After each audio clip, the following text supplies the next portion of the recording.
नमस्कार दोस्तों। अब चाइना का एक कई सारे ऐसी अभी भी कंट्री है जो उसकी एक नीति में फंस चुके हैं कि भाई उनको पैसे दो और जब वो पैसे देने वापस न कर पाए, मतलब इंटरेस्ट रेट और उतना ज्यादा रखो कि वो एक समय पर इंटरेस्ट मतलब अमाउंट वापस ना कर पाए, और जब वापस ना कर पाए तो वहां कुछ ना कुछ चीजें ऐसी है जो 99 साल के लिए आप लीज पर ले लो। कहने का मतलब ये है कि चाइना यही जो मॉडल है हर जगह अपनाता था, लेकिन पिछले दिनों क्या हुआ है श्रीलंका और बांग्लादेश जैसे कंट्री के अंदर कि भाई उन्होंने ऐसी ट्राई तो की कि वहां पर कोई ना कोई प्रोजेक्ट ले ले जिससे उनकी एक प्रेजेंस वहां पर बननी शुरू हो जाए। लेकिन इंडिया ने दोनों तरफ से, बांग्लादेश का है या फिर श्रीलंका का है या फिर जो भी हो, आसपास उनकी चलने नहीं दी। अब मान लीजिए कि बाकी चाइना के पास बिलियंस ऑफ डॉलर है, मतलब अगर मान लीजिए बांग्लादेश 100 बिलियन मांगता है और चाइना को लगता है कि भाई नहीं, इंडिया को फिनिश करने के लिए या फिर इंडिया को दबाने के लिए 100 बिलियन हम दे देंगे, लेकिन ऐसा कभी नहीं होने वाला कि बांग्लादेश और श्रीलंका को 100 बिलियन की जरूरत पड़ने वाली है।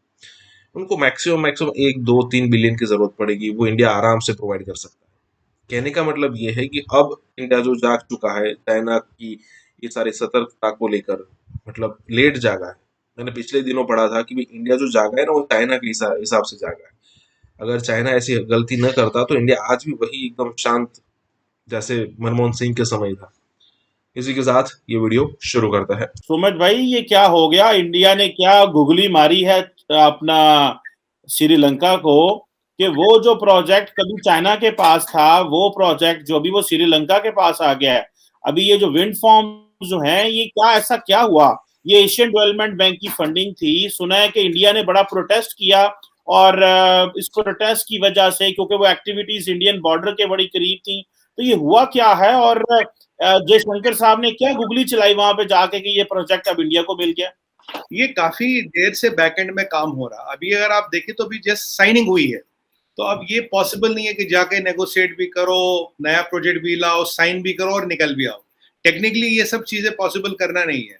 हमने एतराज किया था, ये जो प्रोजेक्ट था इंडियन जो मैरीटाइम बॉर्डर से उसके काफी पास था। हमने कहा था भाई यहाँ चाइनीज का इन्फ्लुएंस नहीं होना चाहिए। अगर आप याद करें चीमा साहब, करीब 15-20 साल से जो हमारा इंडिया पे भी बॉर्डर है, जो हुआई ZTE का इक्विपमेंट वहां लगना अलाउड ही नहीं था। करीब ये 2010 की बात बता रहा हूँ मैं आपको, मतलब 10-15 साल से मैं अलाउड नहीं है। तो हमने बोला भाई ये मत कीजिए। अभी हमने उनको $1.4 बिलियन का एड भी दिया, करेंसी स्वैप भी दिया। उन्हें पैसे और चाहिए, 7 बिलियन का डेट है। बड़े लंबे चौड़े चाइनीज बैंक से इंटरेस्ट पे लिया उन्होंने। फॉरेन एक्सचेंज तो करीब 4-4.5 बिलियन का एज ऑन डेट है, तो 7.5 बिलियन का डेट है, आप खुद समझिए। तो उन्हें और पैसे चाहिए, उन्हें और वो चाहिए, हेल्प चाहिए। अभी आपने देखा होगा जो ईस्टर्न कार्गो टर्मिनल था, उन्होंने पहले हमें तो निकाल दिया, फिर हमें वेस्टर्न कार्गो टर्मिनल दे दिया। ठीक है जी। तो अब पीछे हमने उनको कोविड वैक्सीन दे दी, मतलब फ्री ऑफ कॉस्ट दे दी, 5 lakh vaccine free of cost दे दी। काफी हेल्प करते रहे, आज भी कर रहे हैं। पीपल टू पीपल कनेक्ट में जो कुछ कर रहे हैं वो कर सकते हैं। बट अल्टीमेटली उनको ये भी समझ आ रहा है कि जो इंडिया दे रहा है वो डेट ट्रैप नहीं है। जो इंडिया दे रहा है वो मदद है, जो चाइना दे रहा है वो डेट ट्रैप है। अगर आप देखें हमन टोटा पोर्ट तो लिटरली चाइनीज को मिल गया। 99 साल तो मतलब मान लीजिए बहुत बड़ा टाइम होता, आपने चाइनीज को पोर्ट दे दिया। और श्रीलंका में अब रिजनमेंट भी आ रहा है चाइनीज डेट ट्रैपिंग के अगेंस्ट। भाई ये हमें पैसा मदद करने के लिए दे रहे हैं, फंसाने के लिए दे रहे हैं। एक हमारे यहाँ वो पुराने जमाने में सूदखोर होते थे, कहते जिंदगी निकल गई कि अभी सूद ही उतरा, असल अभी बकाया। तो चाइनीज डेट ट्रैप तो वो ये तो लोगों में रेजनमेंट था, और इंडिया की उन्होंने बात सुनी, इंडिया का एहतराम किया, और उन्होंने कहा ठीक है इन प्रोजेक्टों से हम निकाले। देखिए ये 1 2 3 4 बिलियन के जो भी प्रोजेक्ट है, मिलियन हो या बिलियन हो, वो तो हम आराम से कर सकते हैं। उसलिए सच्चाई ये है चीमा साहब, उसके लिए उन्हें चाइनीज की जरूरत ही नहीं। कौन सा उनको 100 बिलियन चाहिए? चाइना वहां 100 बिलियन लगाएगा नहीं, उनको 100 बिलियन की जरूरत नहीं। 3 4 5 बिलियन के लिए काहे इधर उधर भटक रहे हो? चीमा साहब आज हमने दुनिया भर में 500, अब मैं और रिकॉर्ड कर रहा हूँ फैक्चुअली कर, we have done 500 projects, 500 projects we have completed world over. Sir एक भी कंट्री चीमा साहब is not under debt trap of India. China के डेट ट्रैप के अंदर आज के डेट में 50 से ज्यादा countries and China has not completed 500 projects internationally. That is the intention. हमारा इंटेंशन है हेल्प करना। देखिए एक कहावत है इंग्लिश में, if you have to help somebody don't give him fish, teach him how to fish. We teach how to fish. China gives fish, कहता है चल इसके पैसे ला, अब इसका सूद ला, अब इसका बकाया ला, अब इसका असल ला।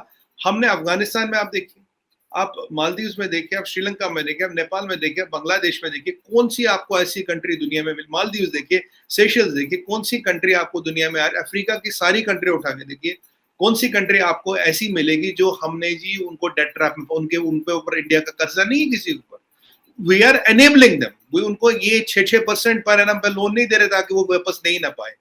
तो अब ये देखिए चीमा साहब, चाइना तो मदद करता नहीं, चाइना करता है इन्वेस्टमेंट थ्रू इट्स बैंक्स, हम करते हैं मदद। There is a difference between investing for interest and landlady legitimacy. Second is we are going to help them out to come out of a situation. Yeah, intention सब कुछ है चीमा साहब, everything is about the intention here which is visible on the ground, because after completing 500 projects there is not even a one country which can say I am under debt trap of India. Well, there are 50 countries, 50 country ऐसी है sir जो आज कहती वो are in debt trap of China. अगर आप वो देखें, अभी मैं कंट्री का नाम है मोजाम्बिक था शायद, मोजाम्बिक में उन्होंने $200 मिलियन में पूरा एक ही इंटरनेशनल एयरपोर्ट था उस पर कब्जा कर लिया। 200 मिलियन केवल चीमा साहब, $200 मिलियन में तो एयरपोर्ट की पार्किंग का साल का कॉन्ट्रैक्ट न मिले।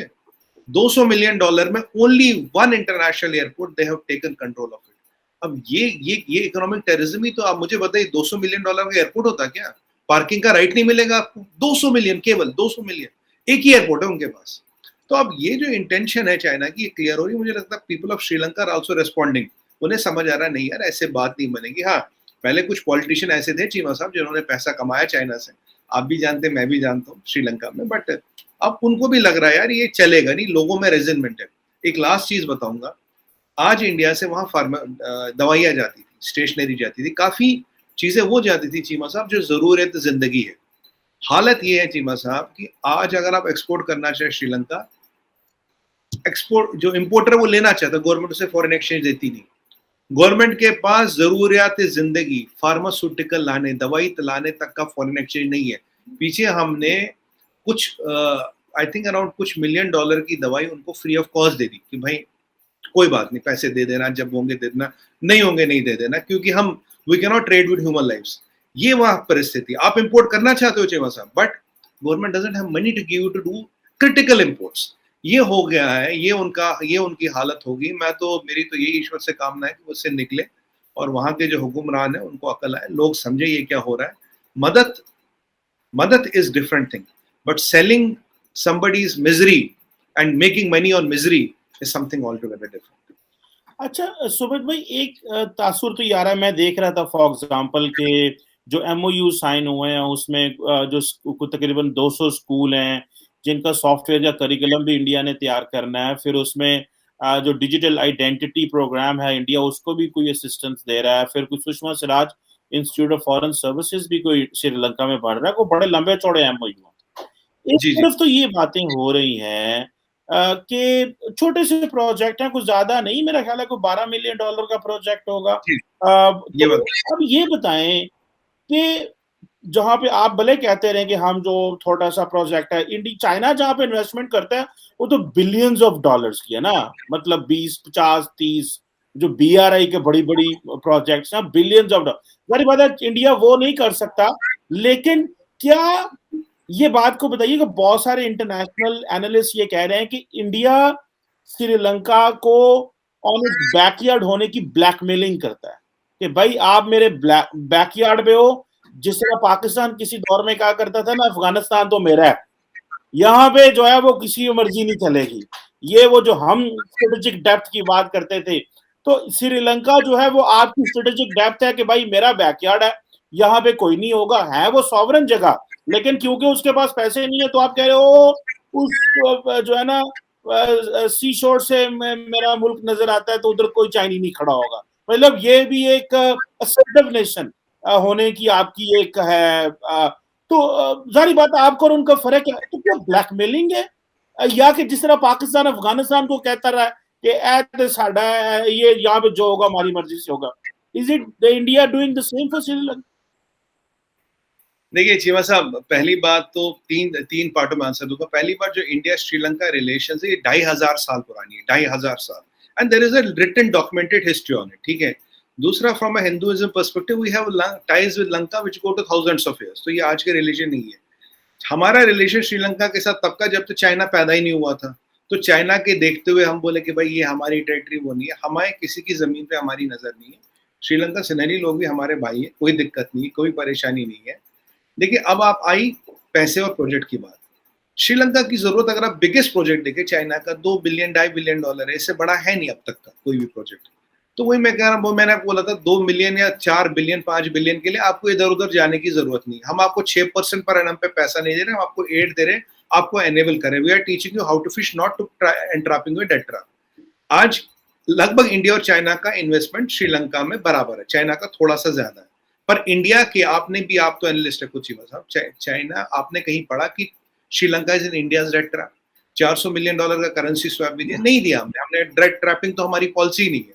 वह कि China is in the, Sri Lanka is in Chinese date trap. आज की सब संभावना ये है, अगर उन्होंने ये, हाँ आपका कहना बिल्कुल ठीक है, 12 मिलियन का प्रोजेक्ट है, हाँ हमने बोला कि Chinese can not be near to our maritime boundaries because there are strategic interest, उसमें कोई छुपाने की बात है नहीं। और चाइना भी आपको जानते हैं, चाइना वहाँ पैसे इसलिए तो नहीं लगा रहा उनको श्रीलंकनों से कोई बहुत लेना देना है, वो तो अपने जो स्ट्रिंग ऑफ पर्ल्स है उसके अनुसार अपने उस पर कार्रवाई चल रहा है।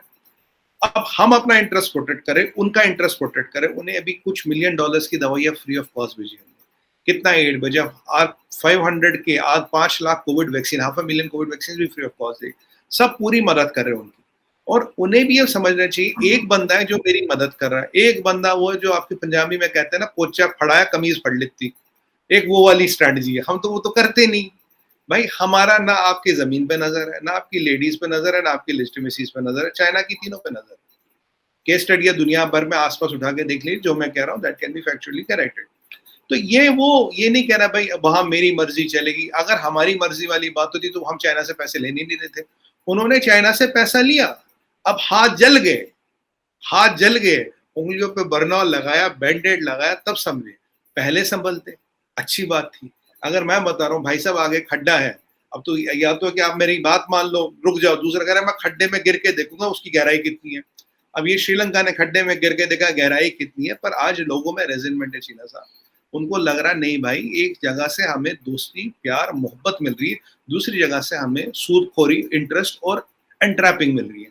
हमें कहाँ जाना चाहिए? देखिए कुछ पॉलिटिशियंस का फायदा हो सकता है नंबर 2 ऑप्शन चूज करने में, उनके भी घर भरते हैं। आप तो जानते हैं लोगों के मकान होते बर्मिंघम में, मियामी में। आप जानते हैं सरकारी नौकरी पे तो बर्मिंघम मियामी में तो किले बनते नहीं चीमा साहब। सरकारी नौकरी में तनख्वाह कितनी मिलती है, बट होते लोगों के मकान। आपको भी पता है ये जादू होता है दुनिया में, आपके हमारे सामने होता है। तो ये अब श्रीलंका वालों को समझना चाहिए भाई। देखिए, और हमारी फॉरेन पॉलिसी इंडिपेंडेंट है, neither it's around Sri Lanka, neither it's around China, neither it's around Pakistan. We do what works in our interest. बाकी मर्जी उनकी है, देश उनका है, परिस्थितियां उनकी है। फॉरेन एक्सचेंज आपके सामने, इकोनॉमी हम डिस्कस कर चुके हैं, जीडीपी, टूरिज्म सब डिस्कस कर चुके हैं। गालिब साहब, अगर मैं आपसे पूछूं कि जिस निचली सतह पे पाकिस्तान के और हिंदुस्तान के तल्लुकात जा चुके हैं, हर वक्त लगता है कि जी कॉन्फ्लिक्ट को जो नाम कॉन्फ्लिक्ट होगा, सर्जिकल स्ट्राइक हिंदुस्तान रोज़ाना धमकी देता है हम करेंगे, ये करेंगे, वो करेंगे। वर्किंग रिलेशनशिप भी ख़त्म हो रहा है। जिस तरीके से आप देख लें डिप्लोमेटिक स्ट्रेंथ कम कर दी गई है दोनों तरफ से। आप किधर तल्लुकात को जाता हो देखते हैं? आपके ख्याल में कोई नई बिगिनिंग बन सकती है? बाहर से इंटरवेंशन को हो नहीं रही, आपके ख्याल में बायलैटरली कोई चीज़ मसला हल नहीं हो रहा, तो ये आपके ख्याल में किधर जाएगा मामला? हिंदुस्तान पाकिस्तान के तल्लुकात किस तरफ जाएंगे? एहतशाम साहब, ये जो है ना, ये सिर्फ रीजनल या बायलैटरल मामला नहीं है। इस वक्त भारत के पीछे मगरब मौजूद है, जिसके पीछे अमेरिका मौजूद है, जिसके पीछे यूरोपियन यूनियन मौजूद है, जिसके पीछे ऑस्ट्रेलिया है, जापान है। आप ये देखें कि भारत में यूएसए, ऑस्ट्रेलिया, जापान के साथ मिलकर इंडियन ओशन पे कंट्रोल करने के लिए आज से कुछ बरस पहले जो उन्होंने एक फोर्स बनाई थी, क्वाड्रिलेटरल फोर्स। भारत की तो जो ख्वाहिश है वो ये है कि अपने आप को सुपर पावर बना ले। उनकी जो डिजाइन है वो बड़े हैं। देखिए, मुझे तो जो नजर आता है जी, अगर इस बरस इलेक्शंस अमेरिका में ना हो रहे होते और आज से 2 बरसों के बाद होते या 3 बरसों के बाद होते, तो इस वक्त ये कॉन्फ्लिक्ट जो है बहुत तेजी के साथ फैलने के अमकानात थे। मैं इस रीजन में खतरे को बढ़ता हुआ नहीं देख रहा, जो कि भारत और चाइना का एरिया है, या भारत और मकबूजा कश्मीर का एरिया है। ईरान में मुमकिनात है कि जी ये आइंदा इलेक्शन से मजीद करीब तक जब होंगे तो इसमें हालात खराब हो जाएं। ठीक है, गालिब साहब ने बात की कि इंडिया को सपोर्ट कर रहा है इस वक्त अमेरिका, तो फिर अमेरिका सामने स्क्रीन पर आकर बार बार सालिसी की पेशकश कर रहा है, क्या फायदा हुआ? देखिए, 2-3 चीज़ें बड़ी अहम है इस हवाले से। जिस तरह गालिब साहब ने बताया कि प्रेसिडेंट ट्रम्प जो है ना, उनको नवंबर में जो उनका दूसरी टर्म के लिए इलेक्शन हो रहा है, वो पूरी उनकी कोशिश है कि मैं इलेक्शन जीत जाऊँ। कोविड-19 के कॉन्टेस्ट में उनकी पॉपुलैरिटी का ग्राफ बड़ी ज़बरदस्त तरीके से नीचे गया है। तो अमेरिका पाकिस्तान से भी ताल्लुकात रखना चाहता है। हिंदुस्तान से मामलात उनका कमर्शियल और ट्रेड रिलेशन उनके बहुत ज़्यादा अहमियत वाले हैं। उनको बहुत ज़्यादा उनकी ज़रूरत है। सो कॉल्ड डेमोक्रेसी सबसे बड़ी वो है, जमहूरियत है। लेकिन जिस तरीके से उनके बिजनेस और इकोनॉमिक इंटरेस्ट हैं, उनको मजबूर करते हैं कि उस तरफ जाएं, हिंदुस्तान से ज़्यादा ताल्लुकात रखें। ठीक है, ओवर द ईयर्स मामलात हमारे उनके साथ इतने अच्छे नहीं रहे। वो स्ट्रेटेजिक पार्टनरशिप उनकी हिंदुस्तान के साथ ज़्यादा गहरी है हमारी निस्बत। लेकिन अमेरिका पाकिस्तान से भी ताल्लुकात बेहतर करना चाहता है। अब सवाल यह है कि सारे मामले में अमेरिका एक्टिवली क्यों नहीं सामने आता, क्यों नहीं फोर्स करता हिंदुस्तान को। कह तो दिया 2-3 दफ़ा, लेकिन साथ प्रेसिडेंट ट्रम्प ये भी कहते हैं कि जी अगर हिंदुस्तान मानेगा, कहेगा, तो फिर हम सालसी के लिए तैयार होंगे। उन तो कहते हैं दोनों पार्टियां में कहें, अमेरिका ये कहता है, लेकिन हिंदुस्तान मना कर देता है। वो कहते हैं जी हमने नहीं करना, ये हमारा मामला ऐसा है कि हम बायलैटरली दो तरफा तौर पे हल करेंगे। हिंदुस्तान का नुक्ता नज़र ये है कि पाकिस्तान कश्मीर को भूल जाए। हमारे फॉरेन मिनिस्टर शाह कुरैशी भी और प्राइम मिनिस्टर साहब भी कह चुके हैं कि हिंदुस्तान पाकिस्तान के ख़िलाफ़ कुछ भी कर सकता है। अल्हम्दुलिल्लाह यहाँ से भी पूरी तैयारी है। सब लोग कहते हैं कि हम ऐसे नहीं बैठे हुए। आपका क्या ख्याल है, आपको क्या लगता है गालिब साहब कि ये कितना पोटेंशियल थ्रेट पाकिस्तान के लिए हो सकता है? तो हिंदुस्तान पहले 2 दफ़ा उसने जो सर्जिकल स्ट्राइक की, आपके ख्याल में आपको लगता है कि कुछ करेगा आने वाले दिनों में पाकिस्तान के खिलाफ कुछ? देखिए, एक चीज अगर आप भारतीय जहन से सोचे ना, तो आपको बहुत चीज क्लियरली नजर आनी शुरू हो जाएगी। कहीं ना कहीं वो जरूर इस किस्म के कोई एक्टिविटी करने का सोच रहा होगा इस वक्त, कि वहां से कुछ लेके जब टेबल पे बैठ के गुफ्तगू की जाए तो तब हम एक बेहतर पोजीशन में हो। बहुत क्लोजली मॉनिटर करने की जरूरत है भारतीय एक्टिविटीज को, और बिलखसूस हमें भारत के मिसाइल प्रोग्राम और भारत की एयरफोर्स की जो मूवमेंट्स है एयर बेसिस पे, उसको बहुत क्लोजली मॉनिटर करने की जरूरत है कि वो क्या कर रहे हैं। और इंटेलिजेंस गैदरिंग जितनी भी वहां से हो रही है, और पाकिस्तान में जितना पता चल रहा है, उसके हिसाब से डेफिनेटली कुछ ना कुछ पक रहा है न्यू दिल्ली में, कि वो सोच रहे हैं कि इंटरनेशनल सतह पे आप क्या देखते हैं कि America, European union, China, Russia जो भी कहते रहे हैं, हिंदुस्तान को तो लगता है कि बहुत ज़्यादा जिसको कहते हैं शायद मिलती रही है एक ज़माने में। अभी आप क्या देखते हैं कि उनका कंसर्न क्या हो सकता है कि भाई यहाँ पे दोनों न्यूक्लियर पावर्स हैं, खुदा ना खास्ता कुछ होता है तो सारी दुनिया डिस्टेबलाइज होगी। आपके ख्याल में उनका रोल क्या बनता है, और वो क्या वाकई चाह रहे हैं कि इनके ताल्लुकात बेहतर करने के हवाले से कुछ मामला ठीक किए जाएँ? नहीं, वो आपको अमेरिका कभी भी ये नहीं करेगा जी। मैंने एक दफा एक पहले प्रोग्राम में, मुझे याद नहीं, शायद आप ही के प्रोग्राम में कहा था कि अमेरिकी सालसी की पेशकश जो है ना, वो बिल्कुल एक होम्योपैथ मेडिसिन की तरह है। अगर वो आपको नुकसान नहीं देती तो फायदा भी नहीं देती।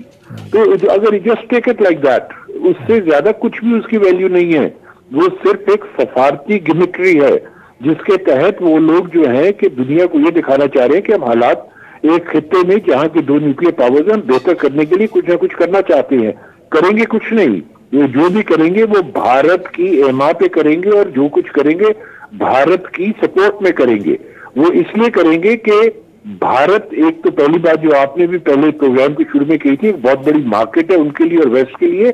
दूसरा, भारत इस वक्त जो है चीन के सामने खड़ा है। तो आप ये देखें कि दोनों 62 में और था, 2020 में और है, दोनों वक्तों में बहुत फर्क है इस वक्त। लेकिन जो हालात थे ना, इंटरनेशनल जो पॉलिटिक्स चल रही थी, और जो बिलखसूस रीजनल पॉलिटिक्स चल रही थी, वो इस किस्म की पॉलिटिक्स नहीं थी जो इस वक्त है जी। इस वक्त जो वायलेंस थी वो ऑन अ स्केल 1 to 10 2 थी। इस वक्त violence on a scale 1 to 10 9.5 चल रही है।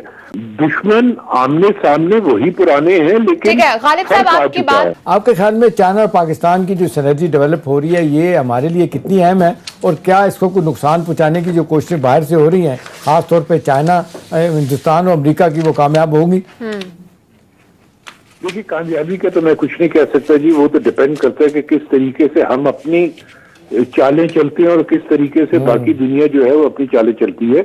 लेकिन एक चीज का मुझे पूरा यकीन है कि सीपेक जो है वो पाकिस्तान और चीन की दोस्ती का जो इकोनॉमिक कंटेंट है उसके लिए बेहद अहम था, क्योंकि आज से 15 बरस पहले की अगर आप पाक चीन दोस्ती देखें तो वो पॉलिटिकली तो बहुत स्ट्रांग थी, लेकिन उसमें सब्सटेंस कोई नहीं था। और जब से सीपैक शुरू हुआ है तो उस वक्त से सीपैक के बाद से पाकिस्तान और चीन का एक इकोनॉमिक रिलेशनशिप जो है उसकी डेप्थ इतनी ज्यादा हो गई है कि वो अमेरिका को जो चीज तंग करती है वो यही है। तो अमेरिका जो है डेफिनेटली कोशिश करेगा कि किसी तरह सीपैक को डिरेल किया जाए। उसमें डेफिनेटली वो इस किस्म की हरकत करवाने की कोशिश करेगा जिसके तहत पाकिस्तान जो है कमजोर पोजीशन में आ जाए और सीपैक जो है किसी तरीके से वो थोड़ा पीछे उसको ले जाया जाए और उसकी स्पीड भी स्लो की जाए। और अव्वल तो उनकी यही कोशिश होगी कि मुकम्मल उसका खात्मा कर दिया जाए। लेकिन ये आपके लिए, चीन के लिए, इस रीजन के लिए इतना अहम है सीपैक के हम लोग सोच भी नहीं सकते। ये आज से 25 वर्षों के बाद हमारे इलाके में पता चलेगा। आपने क्या एक्सपोर्ट करना है मुझे बताएं अफगानिस्तान, और क्या एक्सपोर्ट करना है आपने ईरान में? हमारी जितनी पूरी दुनिया में एक्सपोर्ट है उससे 4-5 बिलियन ज्यादा इंडिया की तरफ अफ्रीका में एक्सपोर्ट है। इंडिया पुराने कपड़े, इंडिया से पुराने कपड़े, इंडिया में देखे कितनी गुर्बत है, इंडिया से पुराने कपड़े वहां जाके बिकते रहे हैं। आप क्या समझते हैं कि जी हमारे भारत से ताल्लुकात खराब हैं तो भारतीय चीजें, भारतीय मिठाई जो है वो हल्दीराम की मिठाई आपको लाहौर के अंदर बैठे बड़े स्टोर्स के ऊपर अवेलेबल है, आप ले लें। बिल्कुल और एक्सपायर्ड नहीं होंगी। अभी पिछले दिनों आपने वहां से मिर्चें भी इंपोर्ट की हैं। हम क्रिटिसाइज करते हैं कि नहीं जी पॉलिटिकल इंस्टेबिलिटी हो गई, तो हम तो खुद पाकिस्तान का जो इंप्रेशन है, परसेप्शन है फॉरेन डायरेक्ट इन्वेस्टमेंट के लिए, उसको खराब कर रहे हैं।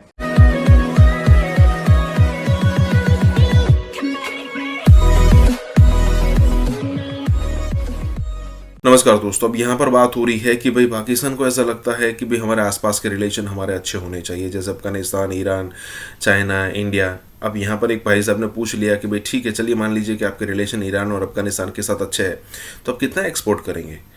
आप मतलब कितना एक्सपोर्ट करेंगे, कितना बिजनेस करेंगे, कितना ट्रेड करेंगे? और यहाँ पर रेफरेंस देने के लिए ये भी बता दिया उन्होंने कि पाकिस्तान की जितनी टोटल एक्सपोर्ट है ना, सिर्फ इंडिया अफ्रीका में उससे 4-5 बिलियन ज़्यादा एक्सपोर्ट करता है।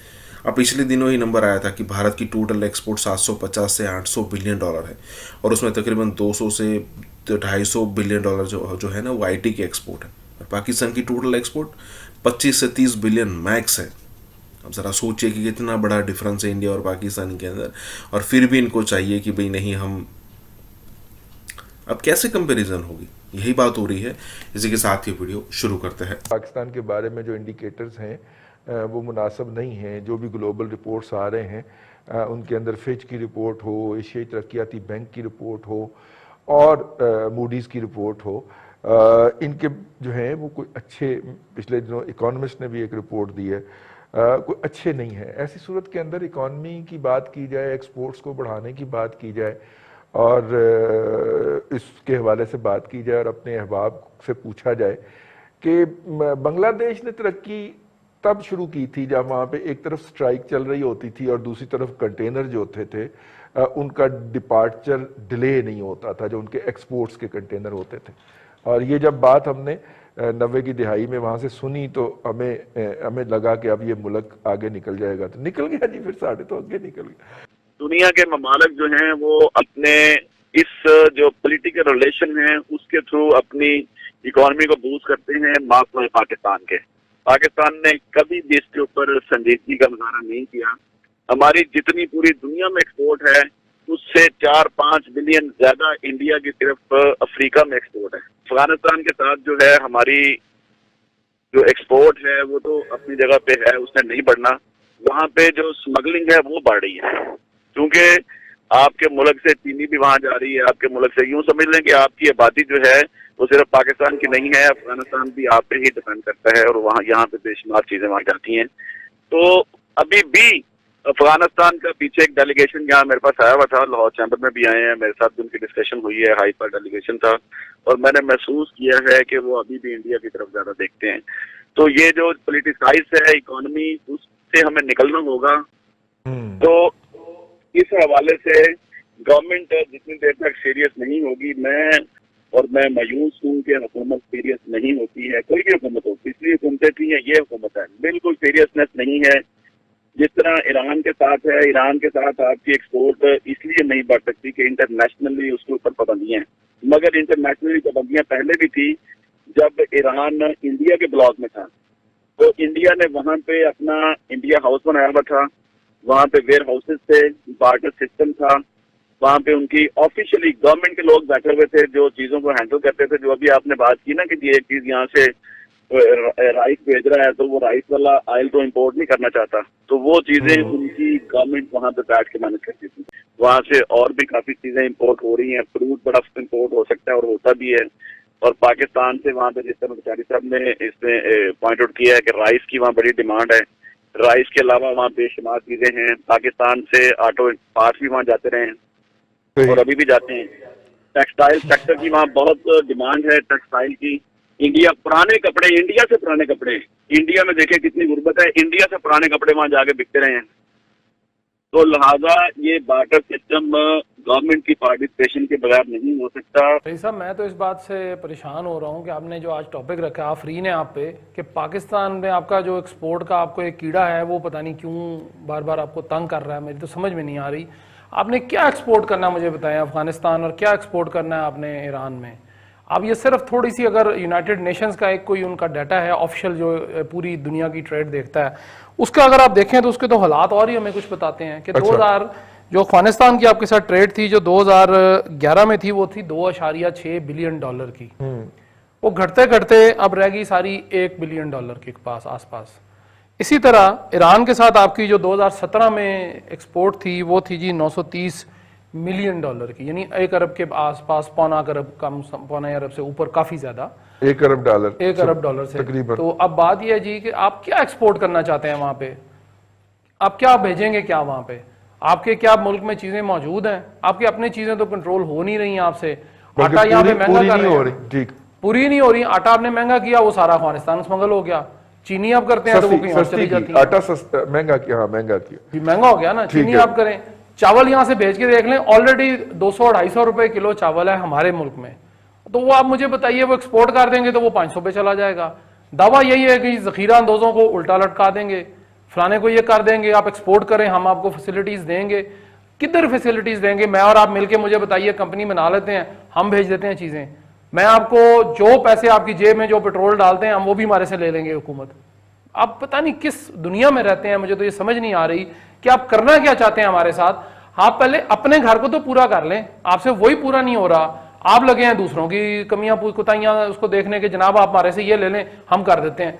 कैसे करेंगे मुझे बताइए? यहाँ लोगों को खुराक पूरी नहीं मिल रही है, यहाँ लोगों को फल पूरा नहीं मिल रहा, यहाँ लोग अनार जो हैं, जो अनार मैं कल तो कीमत सुन के तो मेरे तो धुआं निकल आया 800 रुपए किलो के।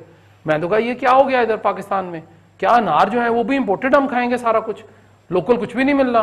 अंगूर कोई पता ही नहीं है हमें, 800-600 से नीचे अंगूर ही नहीं आया इस दफा, पता नहीं किधर चला गए अंगूर भी, फल। आप क्या चीज यहां से भेजना चाहते हैं? मैंने आपको जिन्स गिनाई है, जिन्स ही भेजेंगे ना। आप कहते हैं जी ऑटोमोबाइल की चीजें भेज दें, मुझे आप बताइए कि पाकिस्तान में गाड़ी 42 लाख रुपए की मिलती है, वही गाड़ी इंडिया में जो है वो 16-16.5 लाख रुपए की है। जो पाकिस्तान में 18 लाख रुपए की गाड़ी है वो इंडिया में, आप कीमत की करेंसी का फर्क निकाल लें, डबल होगी हमारे से उनकी, वो 6-6.25 लाख की मिलती है, यहाँ पे वो 18 लाख की मिलती है, 1 गुना 3 गुना ज्यादा। क्यों ऐसा कर दिया हमने? आप कहते हैं जी हमने अपनी ऑटोमोबाइल इंडस्ट्री को फरोग देना है। ओ भाई मुझे तो ना लूटें आप, मेरा तो कम से कम मेरी जो जान, मेरी जो जरूरत है, मेरी जरूरत जो मेरी जान के लिए जरूरियात है वो तो पूरी कर दें। दवाइयां को आपने बढ़ा दी, 1300 रुपए की गोलियां कर दी आपने ब्लड प्रेशर की, तो मेरा तो ब्लड प्रेशर ऑटोमेटिकली ऊपर चला जाएगा जब मैं जो सुनूंगा। अब आप कहते हैं जी हमने ईरान के साथ बड़ी हमने पिंगे बढ़ानी है, ईरान आपके साथ कब खड़ा है मुझे बता दें? ईरान तो हमेशा इंडिया की तरफ था, उन्होंने तो चाह बाहर वाली जो लेकिन अब वो चाइना की तरफ हुआ है ना थोड़ा सा। भाई साहब दोस्त का दोस्त भी होता है, ठीक होगी बात, दोस्त का दोस्त दोस्ती होगा, लेकिन मुझे बता दीजिए कि आपने ईरान को देना क्या है? क्या देंगे मुझे बता दीजिए? कोई एक जिन्स का नाम ले दें मुझे आप कि जी हम ये दे देते हैं, कपड़ा देना है, कॉटन हमारे पास नहीं है। अभी आप क्या समझते हैं कि जी हमारे भारत से ताल्लुकात खराब हैं तो भारतीय चीजें, भारतीय मिठाई जो है वो हल्दीराम की मिठाई आपको लाहौर के अंदर बैठे बड़े स्टोर्स के ऊपर अवेलेबल है, आप ले लें, बिल्कुल और एक्सपायर्ड नहीं होंगी। अभी पिछले दिनों आपने वहां से मिर्चें भी इंपोर्ट की हैं जी अपने किचन के लिए। जी जी जी जी वो मिलती हैं, सारा कुछ मिलता है। आप चले जाए एक्वरी मंडी में, वो बता देंगे कि ये इंडियन मिर्च है, वाया कहां से आया मुझे नहीं पता, लेकिन वो मिलती है। अब क्या हम किस तरफ जाना चाहते हैं? हम क्या बिजली बाहर से लेनी, हमने अपना कुछ नहीं करना, बिजली की तार नहीं मिल रही, हमें ये नहीं मिल रहा। बहुत अच्छी बात है आप एक्सपोर्ट्स बढ़ाएं, मैं इस बात पे हूं कि हमें अपनी एक्सपोर्ट बढ़ानी चाहिए, हमें एक अच्छा हमें ज़र मुबादला मिलेगा। क्यों नहीं मिलना चाहिए, लेकिन उसके लिए कम से कम कोई प्लान, कोई नियत तो करें ना। बिल्कुल सही। हमने पहला स्टेप, ठीक है, अच्छी बात है कि जॉइंट चैम्बर ऑफ कॉमर्स बन गया, सोहेल साहब उसके सदर भी बन गए। बात यह है कि आप, मैं आज के प्रोग्राम की डेट आप अपने जेहन में रख लें, पर्ची लिख के रख लें, हम 1 साल के बाद दोबारा मिलेंगे और उसके बाद मैं पूछूंगा कि जी सोहेल साहब आप बताएं, सोहेल साहब के बाल अगर सीधे खड़े ना कर दिए हुकूमत ने, जरूर मैं इनसे एग्री करता हूं। देखें, हमें सिर्फ ईरान के साथ नहीं जी, 48 ममालिक हैं इस्लामी, सऊदी अरब की एक्सपोर्ट इंपोर्ट कितनी है इंडिया के साथ, जरा वो अंदाजा लगा लें। जो हमारे इसी खित्ते में हमारा जो पड़ोसी मुल्क है भारत, उसका 6 टाइम्स ज्यादा ग्रोथ रेट है पाकिस्तान से, और 2050 तक ये कहा जाता है कि अगर यही ग्रोथ रेट रहा और इसी हुजम से इनकी इकोनॉमी भारत की बढ़ती रही तो वो पाकिस्तान के ग्रोथ रेट से 40 टाइम्स ज्यादा हो जाएगा। तो अभी तो हम मैनेज कर रहे हैं, लेकिन अगर 40 टाइम्स ज्यादा होता है तो ये तो national security crisis for Pakistan हो सकता है। हम क्रिटिसाइज करते हैं कि नहीं जी पॉलिटिकल इंस्टेबिलिटी हो गई, तो हम तो खुद पाकिस्तान का जो इंप्रेशन है, परसेप्शन है फॉरेन डायरेक्ट इन्वेस्टमेंट के लिए, उसको खराब कर रहे हैं। नंबर 1। नंबर 2, सादिया, बड़ी इंपॉर्टेंट चीज ये है कि वजीर खजाना जो है वो कस्टोडियन है पाकिस्तान के पैसे का। ये शख्स पाकिस्तान में फॉरेन डायरेक्ट इन्वेस्टमेंट लाने का जिम्मेदार है। जिस शख्स पर खुद चोरी का इल्जाम है, वो कैसे फॉरेन इन्वेस्टर्स को वो इंकरेजमेंट देगा कि आप आइए, पाकिस्तान के अंदर जो एनवायरनमेंट है वो बड़ी फीजिबल है, बड़ी वायबल है। This is the most unfortunate thing कि हम अपने हुकूमत के इंटरेस्ट में रियासत पाकिस्तान को नुकसान पहुंचाते हैं। हमारी खारजा पॉलिसी और दाखिली पॉलिसी में चाइना का 60% किरदार रहेगा। पाकिस्तान में एक ऐसा तस्वुर उभरेगा दुनिया में कि एक बनाना रियासत बनने जा रही है। जिस चीज पे हुकूमत हाथ डालती है उसकी कीमत बढ़ जाती है। गंदम पे हाथ डालती है, नापैद हो जाती है। चीनी पे हाथ डालती है, डबल कीमत हो जाती है। पेट्रोल की कीमत कम करना चाहती है, वो बढ़ना शुरू हो जाती है। अगर 2 साल के अंदर इकोनॉमी को 5.8 से ये -2 या -4 पे ले आए हैं, आप उन्हें कह रहे हैं इंडिया से उनके ताल्लुकात हैं। अच्छा, किसके नहीं थे? क्या आप ये कहना चाहते हैं कि पाक फौज के अंदर कोई इख्तलाफ पाया जाता है?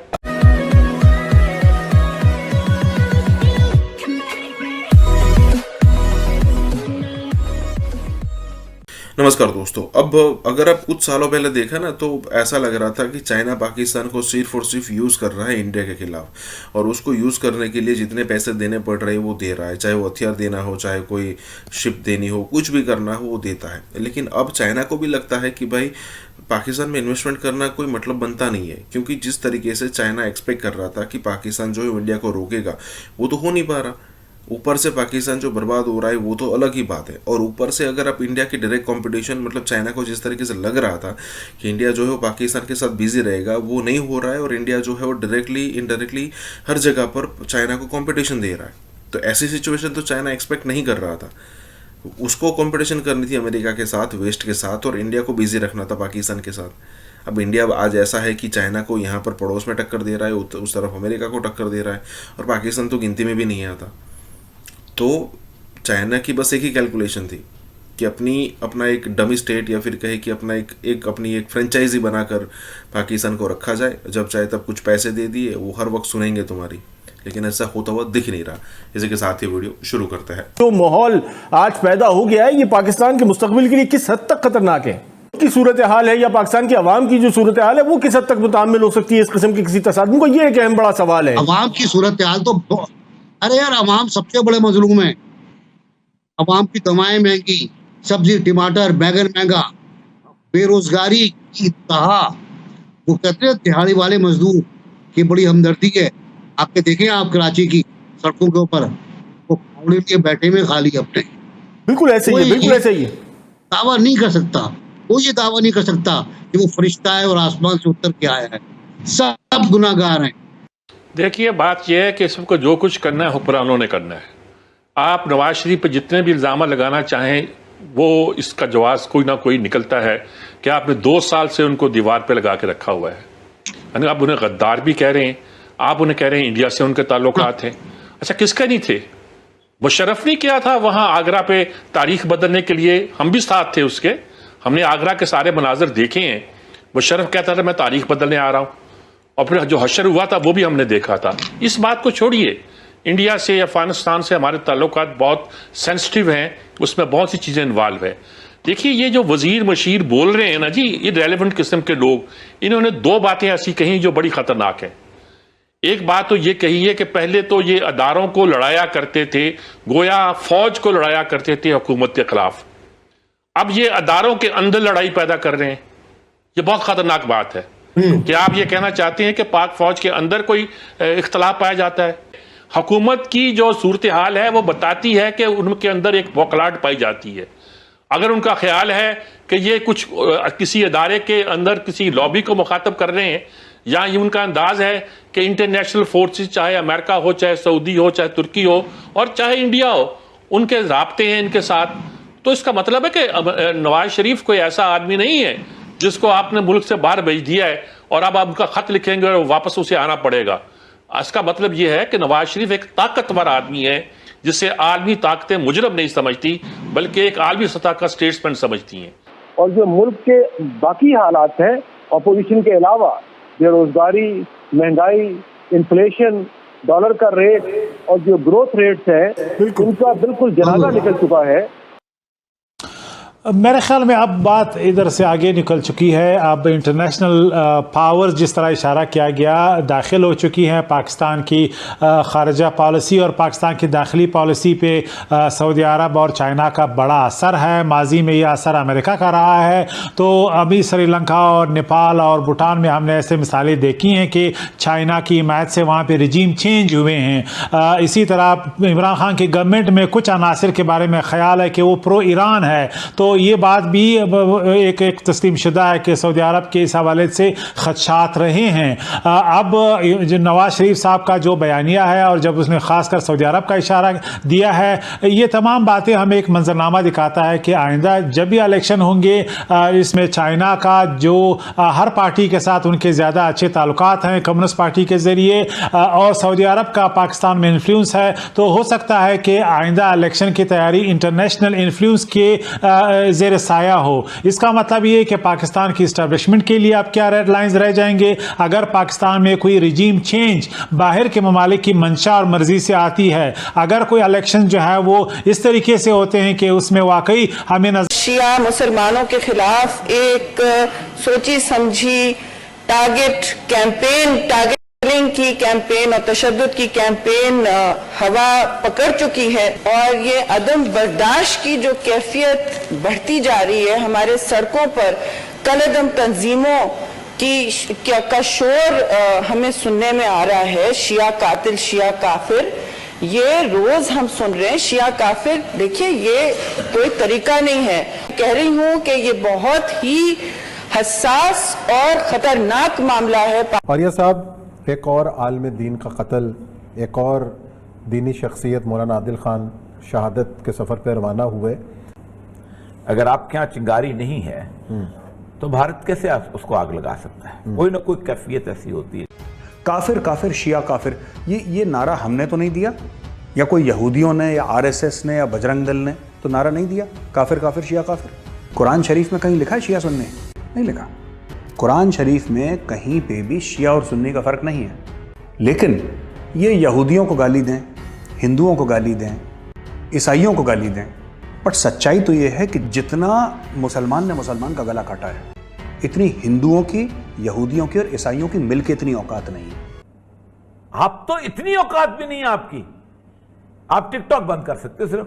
वो तमाम करने वाले भी पाकिस्तानी हैं और वो सामने मौजूद हैं, और वो पाकिस्तान के शहरों में हुआ है, वो सोशल मीडिया पर नहीं हुआ।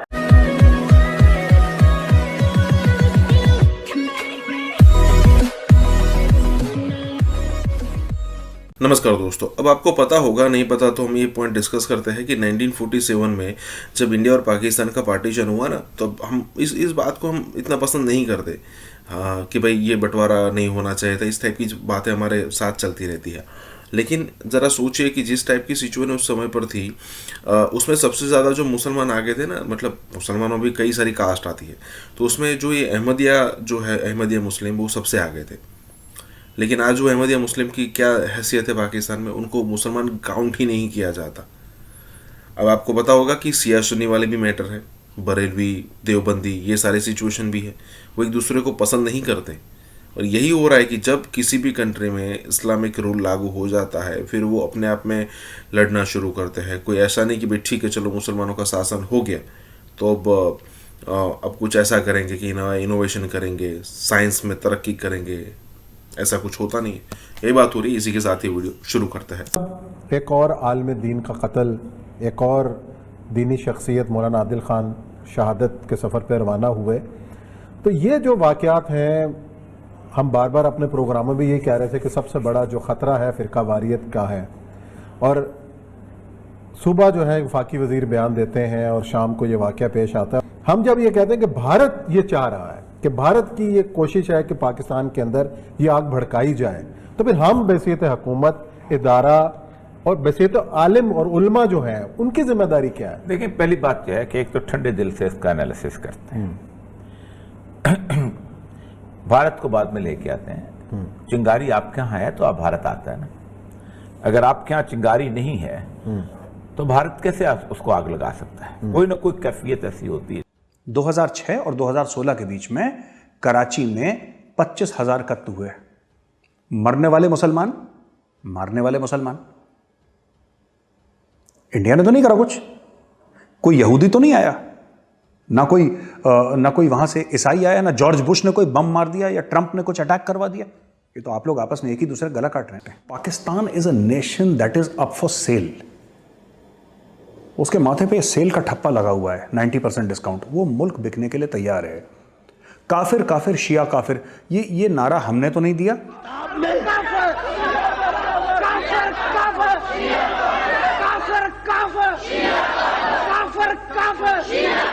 या कोई यहूदियों ने या आरएसएस ने या बजरंग दल ने तो नारा नहीं दिया, काफिर काफिर शिया काफिर।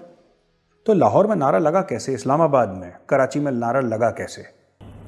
1979 के ईरान इनकलाब के बाद सऊदी अरब, बाकी लोगों ने थ्रेटन फील किया। यहां पर भी उनकी एक्टिविटीज शुरू हुई। ये भी तय है, हकीकत है। सऊदी अरब ने भी आके यहां पर पंजे गाड़ने शुरू किए, पैसा देना शुरू किया। दोनों तंजीमें मुख्तलिफ बनी आहिस्ता आहिस्ता। मैं आज बहुत तफसील से इस पर बात करना चाहता हूं। ईसाइयों पे 2 मसला हो जाएं कोई बात नहीं होती, लेकिन अगर 2 मुसलमान ईसाई मार दें यहां पर, कोई लाहौर शहर के अंदर आग लगा दें, जिंदा जला दें, तो उसकी कोई खबर नहीं आती अकलियत तक से। खड़े होके पाकिस्तान हो, पाकिस्तान का मीडिया हो, पाकिस्तान की हुकूमत हो, कभी इन 2 मुल्कों को कहा कि तुम बकवास बंद करो, ईरान और सऊदी अरेबिया को? कभी कहा कि बंदे तुम्हारे वहां बैठते हैं, जाके पनाह लेते हैं, कहां जाके पनाह लेते हैं? कभी कहा ट्रेनिंग कहां लेते हैं?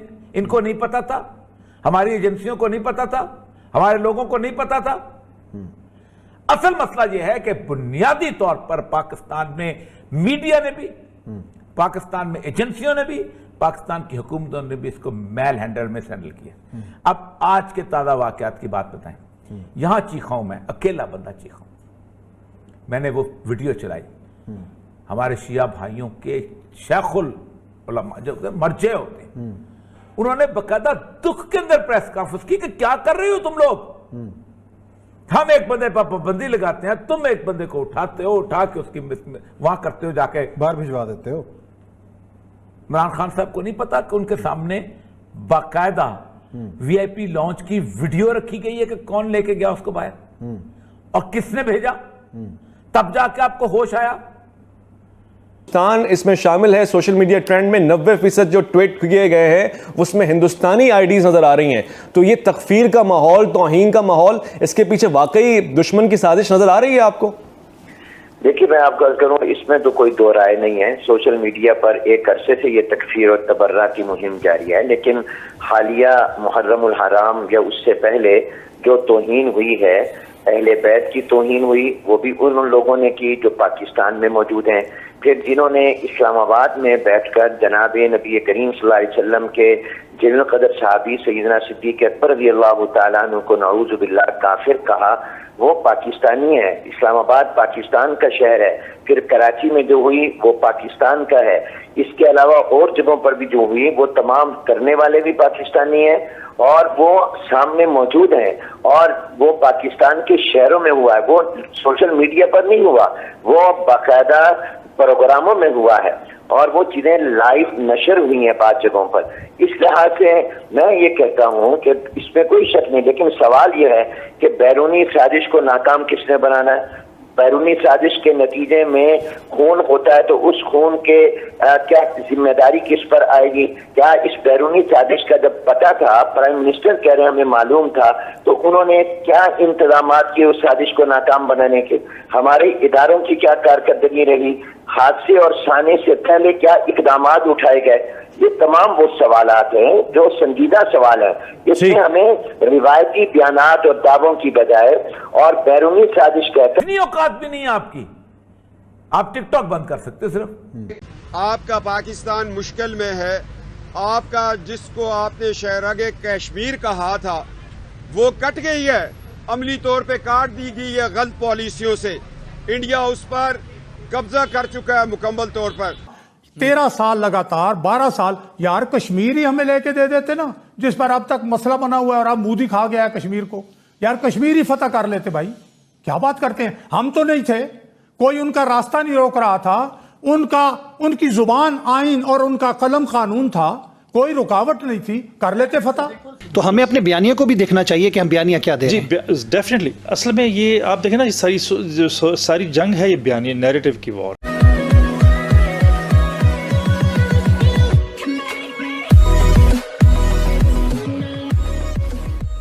नमस्कार दोस्तों, पाकिस्तान हमेशा मुश्किल में रहता है, हमेशा उसके खिलाफ साजिश होती रहती है और इसीलिए वो सामने से अटैक कर देता है, चाहे वो 1947 हो, 65 हो, 71 हो या फिर 1999 का कारगिल हो।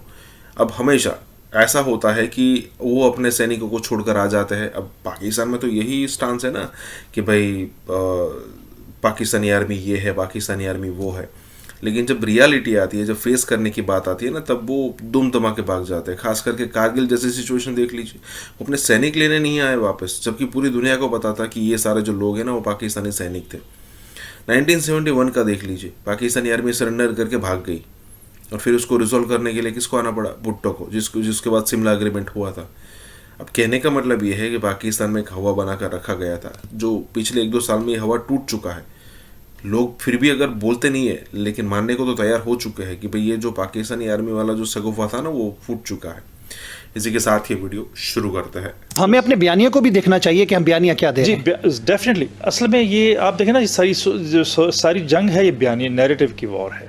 13 साल लगातार, 12 साल यार कश्मीर ही हमें लेके दे देते ना, जिस पर अब तक मसला बना हुआ है और अब मोदी खा गया है कश्मीर को।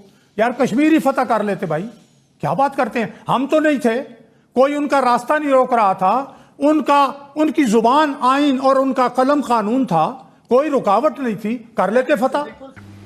ये this is war of narratives. अभी अगर नैरेटिव बिल्ड देखें, ये मुल्क तो यहाँ पे सियासी कशमकश है, इंस्टेबिलिटी है, पीस नहीं है यहाँ पे, तो ज़ाहिर जो लोग इन्वेस्ट करना चाह रहे हैं इस मुल्क में वो क्यों करेंगे?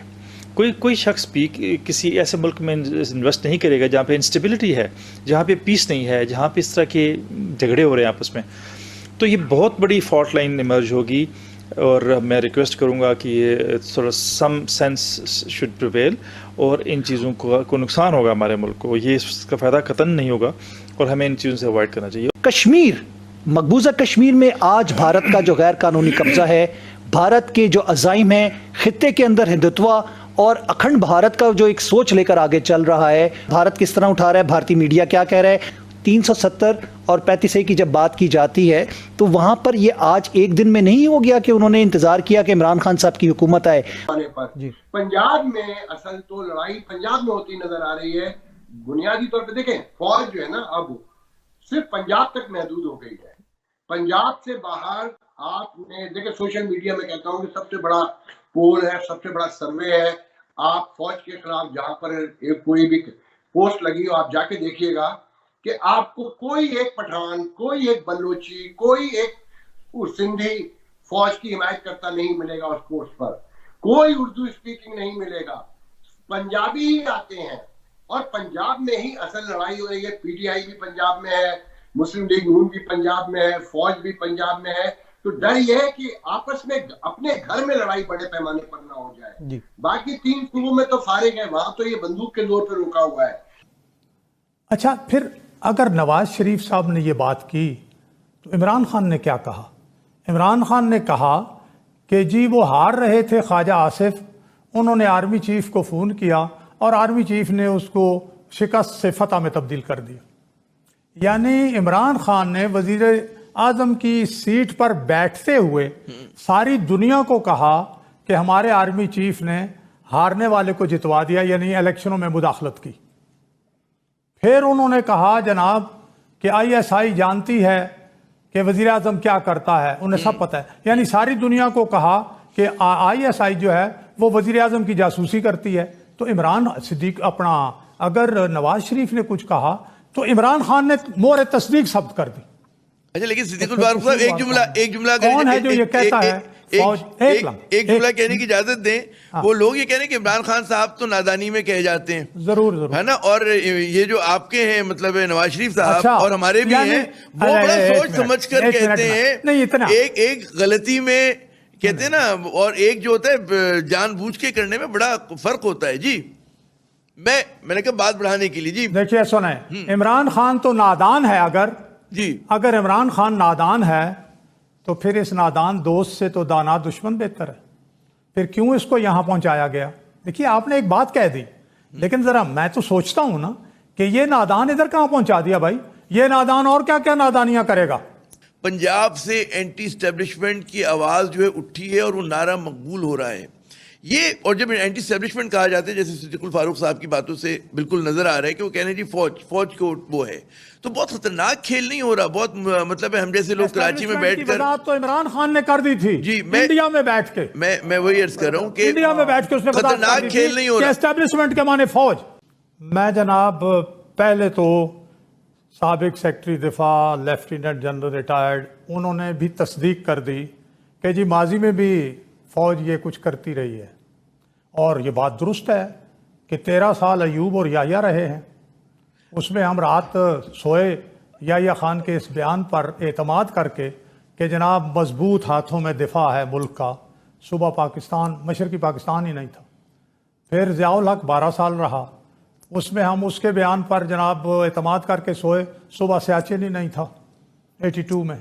तो आप लोग साथ होते थे, मतलब है उसमें मुशर्रफ के 9 साल नहीं, उसमें मोहतरम नवाज शरीफ साहब नहीं। एक बात एक मिनट देखिए ना जी, एक दूसरी सवाल है कि क्यों होता है ऐसा। मतलब है कि फौज को मुदाखलत क्यों करनी पड़ती है? अगर सिविलियन इदारे मजबूत हो, काम कर रहे हो, तो क्यों, क्या जरूरत पड़ेगी उन्हें बात करने की? जी क्यों करें भाई, क्या जरूरत थी? श्रीलंका में मुदाखलत नहीं हो रही क्या? इंडिया में करप्शन नहीं होती? सूबे में तो एक लम्हा सबर करें जरा। बांग्लादेश में तो जब से मशरकी पाकिस्तान बना है फिर और मुझे जो क्या हुआ भाई, मेरी बात सुने, फिर मुझे आप देखें ना, डिस्टर्ब ना करें, मुदाखलत ना करें। मैं आसानी बड़ी आराम से बात करता हूं। मैं ये करता हूं कि क्यों ये लोग 33-34 साल आए। ये 34 साल के लिए इन्होंने इख्तिदार पर कब्जा अगर किया, अमेरिका भी साथ दे रहा था, वो भी साथ दे रहा था, कश्मीर हमें नहीं मिला। मैं एक जुमला कहूंगा सिद्दीक साहब, कश्मीर को क्यों निकाला? रशिया में शंघाई ताउन की मीटिंग में जब डिक्लेरेशन की बात हो रही थी कश्मीर की, आपने देखा कि किस तरीके से इंडिया ने लफ्ज कश्मीर को निकाला। नवाज शरीफ साहब मौजूद थे और कश्मीर को वहां से निकाल दिया गया डिक्लेरेशन से। चलिए वो एक बिल्कुल अलग बहस होगी। मैं चाहूंगा लोधी साहब कश्मीर को सुन ले, जवाब सुन ले, जवाब सुन ले जी, जवाब सुन ले। ये 21 फरवरी 99 जब आया है वाजपेयी यहां आकर, वो डिक्लेरेशन देख लें, कश्मीर लाहौर डिक्लेरेशन, और उसके बाद जब परवेज मुशर्रफ ने कब्जा किया तो इस्लामाबाद डिक्लेरेशन देख ले 2002 का। जनरल साहब ऐसी बात नहीं है, हमने भी तारीख पढ़ी है और मैंने तो किताबें लिखी हुई हैं। ये मजाक थोड़ा ही है कि आप मुझे इस तरह कह के चुप करा दें। अच्छा लोधी साहब, एक तो ये रिस्पॉन्ड कीजिए, वो जाके देखें उस वक्त क्या नाम था उसका। एक मिनट, पहले तो अयूब खान को देखें, सिद्दीकुल फारूक साहब जो पाकिस्तान की फौज का बाप था, जरा उसको देखें। सिद्दीकुल फारूक साहब 64 में क्या हुआ, एक लम्हा 1964 में ऑपरेशन जिब्राल्टर के सारे कागजात बॉर्डर से पार चले गए।